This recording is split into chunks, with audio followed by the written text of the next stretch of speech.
Hello, नमस्कार। कैसे हैं आप लोग? आप सभी का स्वागत अपने YouTube चैनल विपिन मैथ्स पर। मैं विपिन आप सभी का स्वागत करता हूं। आज हम लोग मैथ के कुछ बेहतरीन सवालों को सॉल्व करेंगे जो दिल्ली पुलिस 2020 में पूछे गए हैं। तो आइए बिना देरी किए करते हैं शुरू और सीधे चलते हैं सवालों पर। तो आज की क्लास का पहला सवाल है CI का। बड़ा ही बेहतरीन सवाल है।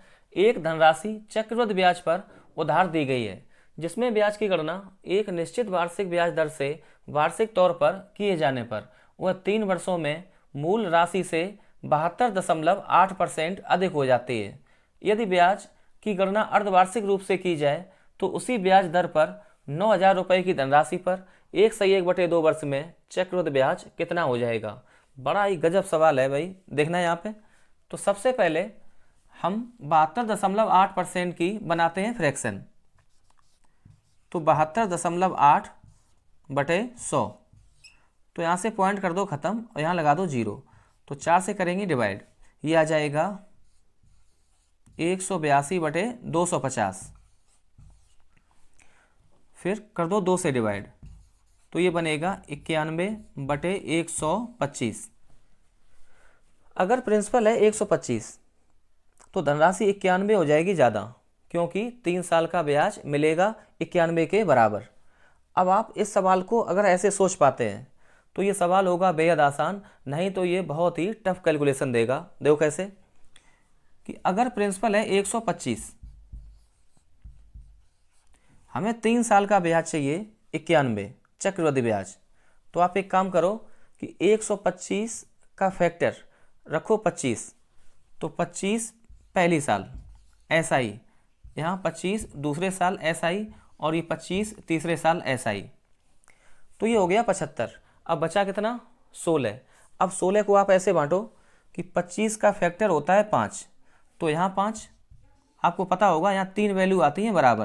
तो यहाँ 5, तो यहाँ आएगा 5 और यहाँ रखो 5। टोटल हमें करना है 91 के बराबर। तो 25 दिया 75 और ये 5 दिया 15, बचा कितना? 1। तो 1 रखो यहाँ पर। अब जो ये 25 ब्याज मिला है वो आया है 125 के कारण, और जो ये 5 है वो मिला है 25 के कारण, और जो 1 मिला है ब्याज वो किसके कारण? 5 के कारण।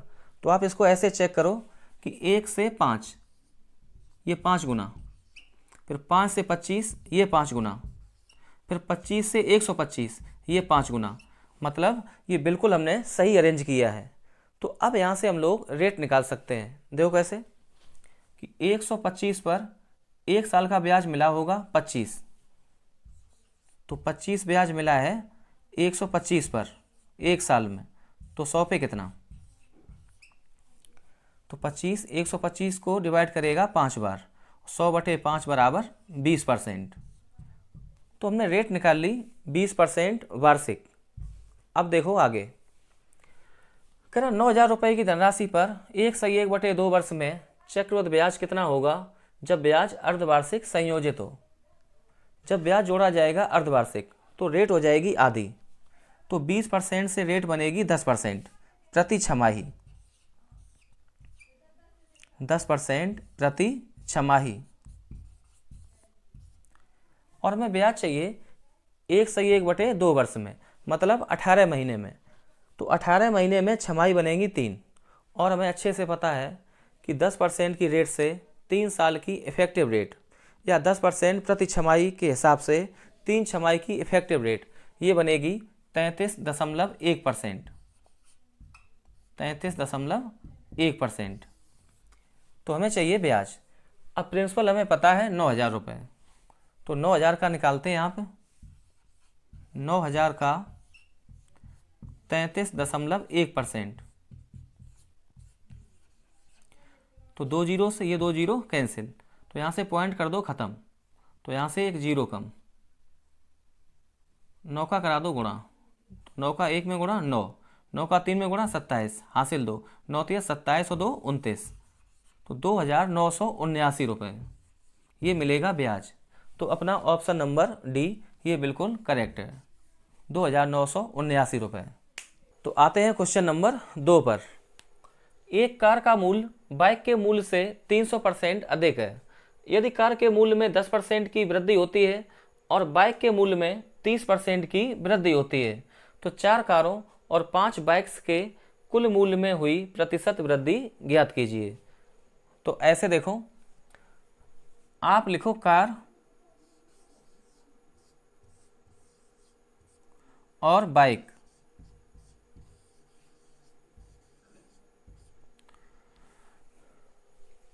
बाइक के मूल्य से 300% अधिक है कार का मूल्य। अगर बाइक का मूल्य मान लें 1 तो 300% अधिक है, तो मतलब कार का मूल्य होगा 4 गुना 4। तो आप एक काम करो कि एक बाइक की कीमत मानो 100, तो कार की कीमत हो जाएगी 400। हमें चाहिए 4 कारों और 5 बाइक्स पे, तो शुरुआत वाली कीमत निकालो, 4 कार और 5 बाइक्स की शुरुआत की कीमत। तो कार है 4, एक कार की कीमत 400, तो 4 कारों की कीमत आएगी 1600। एक बाइक की कीमत 100, तो 5 बाइक्स की कीमत गुणा लगा दो 5 से, तो ये आ जाएगा 500। तो कुल कीमत आएगी शुरुआत में 1600 प्लस 500 बराबर 2100। अब बोला है कि यदि कार के मूल्य में 10% की वृद्धि होती है, अगर 10% की वृद्धि होगी तो एक कार की कीमत आएगी 440। अब एक कार की कीमत आएगी 440, यहां लिख रहे बाइक। 100 पे 10 ज़्यादा तो 400 पे 40 ज़्यादा, तो एक कार की नई कीमत 440। और बाइक के मूल्य में 30% की वृद्धि होती है, तो 100 से 30 ज़्यादा 130। तो अब कार की नई कीमत 440 और बाइक की नई कीमत 130। तो निकालो 4 कारों की कीमत, नई कीमत, तो गुणा लगा दो 4 से, तो ये आ जाएगा 0, 4 में 4 का गुणा 16 और ये 1760। और 5 बाइक्स, तो गुणा लगा दो 5 से, तो ये बनेगा 0 और ये 15 और 650 ऐड करेंगे तो ये आ जाएगा 17 6 23, तो ये बनेगा 2410। तो पहले कीमत थी 2100 2100, जब कीमत बढ़ी तो बाद में कीमत हो गई 2410। तो कितने % की वृद्धि हुई है? तो आप एक काम करिए कि 2100 से 2410, तो आप 0 से 0 कर दो कैंसिल, तो 210 से 241 कितना ज़्यादा? ये ज़्यादा है 31, तो ये 31 ज़्यादा है, इसको यहाँ लिख रहे हैं हम। तो ये 31 ज़्यादा कितने पे? 210 पे। तो 100 पे कितना? तो गुणा लगाएंगे 100 से, तो ये 0 से ये 0 कैंसिल, 31 गुणा 10 ये आएगा 310, 310 बटे 21। 31 में 21 का भाग जाएगा एक बार और यहाँ पे आएगा 100, तो 21 जाएगा 4 बार, 21 चौको 84, तो 14। तो आप ऑप्शन देखो 14, तो 14.8, तो ऑप्शन नंबर डी ये सही है। 14.8% की हो जाएगी वृद्धि। तो आते हैं अगले क्वेश्चन पे। रेखा अपनी मासिक आय का 75% खर्च कर देती है। यदि उसकी मासिक आय में 15% की वृद्धि होती है और वह अभी भी पहले जितनी ही धनराशि बचा पाती है, तो उसके खर्च में कितने प्रतिशत की वृद्धि हुई है? तो ऐसे देखो, आप लिखो आय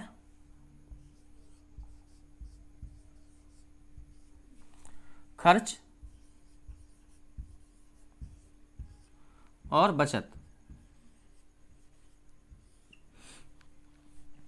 75% खर्च कर देती है, तो यहाँ 75% की ले लो फ्रैक्शन, तो ये आएगा 3/4। अगर 4 कमाती है तो खर्च किया है 3, तो बचाया होगा 1। या इस बात को आप ऐसे लिख लो कि अगर आय है 400 तो खर्च कर दिए 300, तो बचाया कितना 100। 400 माइनस 300। करा मासिक आय में 15% की वृद्धि होती है, तो अब उसकी जो नई आय होगी वो 100 पर बढ़ेगी 15, तो 400 पे बढ़ेगी 60, तो नई आय बनेगी 460।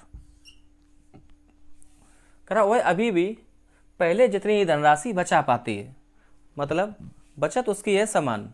तो पहले बचत थी 100, बाद में भी कितनी 100,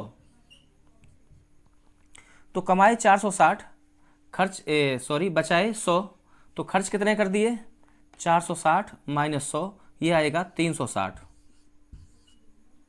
तो बस यही हमसे पूछा है कि उसके खर्च में कितने % की वृद्धि हुई है।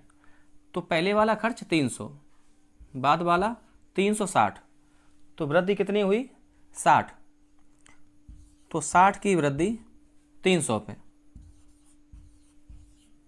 तो 100 पे कितनी,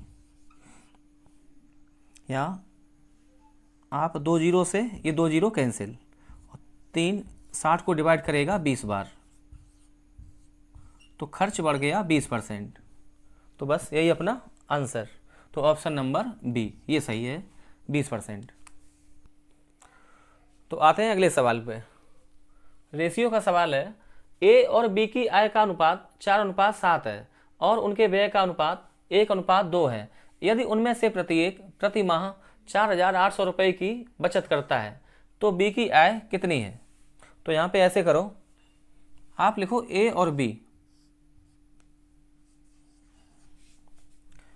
यहाँ आय, खर्च और बचत। तो आय का रेशियो 4:7, व्यय का अनुपात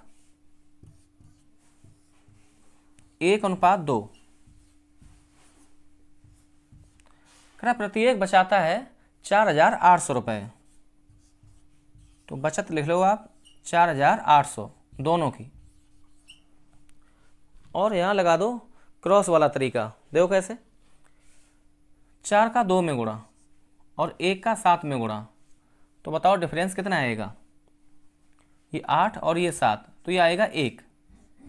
तो 1 यूनिट बराबर, ये सेम है 4800 4800, 2 और 1 का डिफरेंस 4,800। यहाँ गुणा कराएंगे 2 से और ये 1, तो 48 दूनी 96 और ये 4800, तो डिफरेंस आएगा 4,800 के बराबर। तो एक इकाई शो करता है 4,800 को। तो बी की आय कितनी है, तो बी की आय बराबर है 7 के। तो 7 इकाई की वैल्यू 4,800 गुणा लगाएंगे 7 से, तो बराबर 0 7 अट्ठे 56, 5 ये 28 और 5 33, तो 33,600 रुपये। तो ऑप्शन नंबर डी ये सही है, बी की आय 33,600। तो आते हैं क्वेश्चन नंबर 5 पर। एक दुकानदार किसी वस्तु के अंकित मूल्य पर 10% और 20% की 2 क्रमिक छूट देते हुए वस्तु बेचकर 8% का लाभ अर्जित करता है। वस्तु का अंकित मूल्य उसके लागत मूल्य से कितने प्रतिशत ज़्यादा है। तो सबसे पहला काम आप ये करो कि 10% और 20% का नेट डिस्काउंट निकालो। कैसे, 10 प्लस 20 माइनस 10 इंटू 20 बटे 100, तो 20 और 10 30, माइनस यहाँ से 2, तो 30 से 2 कम 28%। तो 10% और 20% का नेट डिस्काउंट मिलेगा 28%। अब डिस्काउंट है 28%, फिर भी लाभ कमाता है 8% का। तो ध्यान रखना कि जब कभी वो डिस्काउंट की बात करे और प्रॉफिट की बात करे तो हमें सीधे सीपी और एमपी में रिलेशन पता है। कैसे, सीपी में लिखो आप 100 माइनस डिस्काउंट परसेंट और एमपी में 100 प्लस प्रॉफिट परसेंट। अब हमें डी की वैल्यू पता है और पी की वैल्यू पता है, डिस्काउंट है 28, नेट डिस्काउंट 28% और प्रॉफिट है 8%, तो यहाँ से 8। अब यहाँ निकाल लेंगे हम लोग रेशियो। 100 से 28 कम, ये आएगा 72 और 100 + 8 108। अगर आप चाहो तो यहाँ ले लो रेशियो कि अगर क्रय मूल्य है 72 तो अंकित मूल्य है 108। 36 से कर दो डिवाइड, 72 को काटेगा 36 2 बार और यहाँ पे 3। तो अगर क्रय मूल्य 2 तो अंकित मूल्य 3, कितना ज़्यादा? 1 ज़्यादा। तो 1 ज़्यादा है कितने पे? 2 पर। तो 100 पे कितना? तो यहाँ से निकलेगा 50%। तो ऑप्शन अपना डी बिल्कुल सही है, 50%। क्रय मूल्य से अंकित मूल्य ज़्यादा है 50%। तो उम्मीद है बात समझ में आई होगी। जितने तरीके बता रहे सर वो सबसे बेहतरीन तरीके हैं, इससे बेहतरीन तरीका नहीं हो सकता। तो आइए अब आते हैं अगले सवाल पे। तो अगला सवाल है नाव धारा से। एक नाव को जल धारा के प्रवाह की विपरीत दिशा में 8.4 किलोमीटर जाने में 14 मिनट का समय लगता है। यदि नाव की चाल और जल धारा के प्रवाह का अनुपात 6:1 है तो जल धारा के प्रवाह की दिशा में 33.6 किलोमीटर जाने में नाव को कितना समय मिनट में लगेगा। तो ऐसे देखो आप कि चाल का दिया है रेशियो, नाव की चाल और धारा की चाल। तो आप ऐसे मानो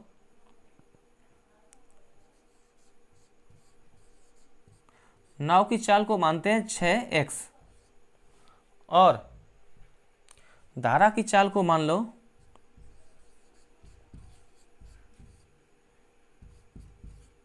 x किलोमीटर प्रति घंटा। तो अब आप ऐसे देखो कि 8.4 किलोमीटर की दूरी तय की है जल धारा के प्रवाह की विपरीत दिशा में। तो यहाँ से चाल बनेगी 6x - x, धारा काटेगी तो 6x से 1x कम, तो ये आ जाएगा 5x और टाइम लगा है 14 मिनट का। तो 14/60 ये हमने बना लिया घंटे में। तो यहाँ से निकालेंगे x की वैल्यू। कैसे? यहाँ से पॉइंट कर दो ख़त्म और यहाँ लगा दो 0। दोनों तरफ हमने गुणा करा दिया 10 से। तो अब ये 0 से ये 0 कैंसिल, 14 84 को काटेगा 6 बार। तो x की वैल्यू यहाँ से निकाल सकते, 6 का 6 में गुणा 36, तो 36/5। ये हमने वैल्यू निकाल ली x की, 36/5। अब आप आ जाओ यहाँ पे। तो करा जल धारा के प्रवाह की दिशा में 33.6 किलोमीटर जाने में नाव को कितना समय लगेगा। तो समय बराबर दूरी बटे चाल। तो डिस्टेंस है 33.6। अब नाव जाएगी धारा की दिशा में तो धारा सपोर्ट करेगी। तो अब जो स्पीड बनेगी वो 6x और 1x, ये बनेगी 7x। यहाँ पे निकल आएगा समय। अब यहाँ से मान डालेंगे किसका? x का, 36/5 बराबर 33.6/7 इंटू 36 और 5 पलट के पहुँचेगा ऊपर। यह आ जाएगा टाइम घंटे में, लेकिन हमें चाहिए टाइम मिनट में। तो गुणा करा दो 60 से। अब इसको करते सॉल्व। देखो कैसे। अब ये पॉइंट ख़त्म तो यहाँ से एक 0 ख़त्म। तो 36 को काटेगा 6 बार। तो 6 से इसको करो डिवाइड, 336 को। तो 6 5 बार जाएगा 30 और 36, 6 का 36, 56। 56 को 7 काट देगा 8 बार। 8 गुणा 5 तो यह आ जाएगा 40 मिनट। तो 33.6 किलोमीटर जाने में जो नाव को समय लगेगा वो लगेगा 40 मिनट। तो ऑप्शन अपना सी बिल्कुल सही है, 40 मिनट। तो आते हैं क्वेश्चन नंबर 7 पर। एक बेलन और एक शंकु की त्रिज्याओं का अनुपात 1:3 है और बेलन की ऊंचाई शंकु की तिर्यक ऊंचाई की 1.5 गुनी है। बेलन और शंकु के वक्र पृष्ठों का क्षेत्रफल का अनुपात कितना है। तो आप एक तरफ लिखो बेलन और एक तरफ लिखो शंकु। बेलन का वक्र पृष्ठ 2 पाई RH और शंकु का वक्र पृष्ठ पाई RL। अब हमें त्रिज्याओं का रेशियो पता है, तो आप ऐसे रखो कि R1 रेशियो R2 बराबर 1:3, जहाँ पर R1 बेलन की त्रिज्या और R2 शंकु की त्रिज्या है। अब बेलन की ऊंचाई को मानो आप h और शंकु की तिर्यक ऊंचाई इसको मानेंगे L बराबर करत शंकु की तिर्यक ऊंचाई की 1.5 गुनी। तो आप शंकु की तिर्यक ऊंचाई को मानो 2, तो बेलन की ऊंचाई आएगी 3। अब जो वैल्यू पता है उसको रखेंगे हम यहाँ पे। यहाँ लेना है रेशियो, तो सबसे पहले पाई से पाई कैंसिल, तो 2 इंटू R की वैल्यू यहाँ से 1 इंटू H बेलन की ऊंचाई 3 के बराबर, रेशियो R शंकु की त्रिज्या 3 इंटू L शंकु की तिर्यक ऊंचाई 2, तो 3 का 2 में गुणा 6, रेशियो 6। तो यहाँ से आ जाएगा 1:1। तो वक्र पृष्ठ के क्षेत्रफलों का अनुपात 1:1। तो ऑप्शन आएगा अपना C, ये करेक्ट है। तो आते हैं अगले सवाल पे। प्रॉफिट लॉस का सवाल है। अरुणा एक वस्तु को एक निश्चित मूल्य पर बेचती है। यदि वह उसे उसके विक्रय मूल्य के 3/5 मूल्य पर बेचती तो उसे 20% की हानि होती। जब वह उसके मूल विक्रय मूल्य के 90% मूल्य पर बेचती है तो उसे प्राप्त होने वाला प्रतिशत लाभ कितना है। तो आप ऐसे देखो कि 3/5 इसकी बना लो परसेंटेज वैल्यू, तो ये बनेगा 60%। तो यहाँ ऐसे रखो कि 60% मूल विक्रय मूल्य का 60% और मूल विक्रय मूल्य का 90%। यहाँ ले लो रेशियो, तो ये परसेंट से परसेंट खत्म और 60 और 90 30 से कर दो डिवाइड, तो 2:3। जब 3/5 मूल्य पर बेचती है तब उसे 20% की हानि होती है। तो यहाँ वैल्यू कितने के बराबर, 2 के बराबर, तो 2 बराबर हो जाएगा 20% की हानि। तो ध्यान रखना 100% होता है क्रय मूल्य। अगर लॉस होगा तो 100% से माइनस करेंगे, अगर प्रॉफिट होगा तो 100% में जोड़ते हैं। तो 100% माइनस 20%, तो यह जाएगा 80%। इस 2 की वैल्यू 80%, तो 1 यूनिट बराबर 40%। और जब 90% पर बेचेंगे तो वैल्यू है कितने के बराबर, 3 के बराबर। तो अगर 1 बराबर 40% के, तो 3 बराबर गुणा लगा दो 40% से, तो 40 दिया 120%। अब ये 100% से कितना ऊपर है, तो ये 20% ऊपर है, तो बस यही हो जाएगा प्रॉफिट। तो ऑप्शन नंबर C ये बिल्कुल ठीक है। आज की क्लास का क्वेश्चन नंबर 9। 18 व्यक्ति प्रतिदिन 6 घंटे काम करके एक कार्य को 15 दिनों में पूरा कर सकते हैं, तो 12 व्यक्ति प्रतिदिन 10 घंटे काम करके उसी कार्य को कितने दिनों में पूरा कर लेंगे। तो ये बहुत ही आसान सवाल है। तो आप फार्मूला लगा दो M1 D1 H1 equal to M2 D2 H2। M1 आदमियों की संख्या, D1 दिनों की संख्या, H1 घंटों की संख्या। तो यहाँ से वैल्यू रखो आप M1 की वैल्यू 18, तो 18 इंटू D1 15,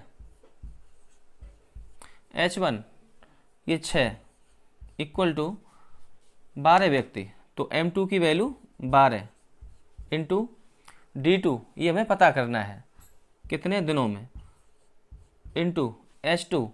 अब आप देखो कि कितने घंटे काम हो रहा है, तो 10 घंटे काम करके, तो H2 का मान आएगा 10। अब यहाँ से कर लो सॉल्व, तो 6 12 को काटेगा 2 बार, और 5 से ये डिवाइड करो 3 बार, और ये 5 10 को काटेगा 2 बार, 2 से 18 9 बार, 9 का 3 में गुणा 27, और ये बटे 2 इक्वल टू D2। तो D2 की वैल्यू पता कर ली, 27 बटे 2 मतलब 13.5। तो 13 सही 1 बटे 2 दिन। तो ऑप्शन सही है, ऑप्शन नंबर ए, 13 सही 1 बटे 2 दिन। आज की क्लास का 10वां सवाल, रेणु किसी सामान पर लागत मूल्य से 36.50 रुपये ज़्यादा मूल्य अंकित करती है। जब वह इसे अंकित मूल्य पर 36% छूट देकर बेचती है तो उसे 20% की हानि होती है। उस सामान का लागत मूल्य क्या है? तो ध्यान रखना, जब कभी डिस्काउंट की बात करें, प्रॉफिट या लॉस की बात करें, तब CP और MP में जो रेशियो बनता है वो आप ऐसे लिखते हैं, CP और यहाँ पे MP। तो CP में लिखेंगे 100 माइनस डिस्काउंट परसेंट, और MP में 100 प्लस प्रॉफिट परसेंट। तो D की वैल्यू डालो यहाँ से 36, तो 100 माइनस 36, तो ये आ जाएगा 64। और अब आप देखो कि लॉस हुआ है 20%, और यहाँ है प्रॉफिट, तो यहाँ पे वैल्यू रखेंगे -20, क्योंकि हो गई हानि। तो अगर हानि है तो माइनस, और लाभ है तो प्लस, तो माइनस का 20%, 100 से 20 कम, तो ये आ जाएगा 80। अब यहाँ ले लो रेशियो, 8 से कर दो डिवाइड, या 16 से कर दो डिवाइड, ये 4 बार और ये 5 बार। अब अगर CP है 4 तो MP है 5, तो कितना ज़्यादा? 1 ज़्यादा। इस 1 की वैल्यू सवाल में 36 रुपये 50 पैसे, 36.50 रुपये, और हमें पता करना है लागत मूल्य, तो ये है 4 के बराबर। अगर 1 इकाई बराबर 36.5 के, तो 4 इकाई बराबर 36.50 इंटू करेंगे 4 से, तो ये आ जाएगा 146 रुपये। तो ऑप्शन बी बिल्कुल सही है, 146 रुपये। तो उम्मीद है बात आपको समझ में आई होगी। तो आज के लिए बस इतना ही, और देखने के लिए आपका बहुत शुक्रिया।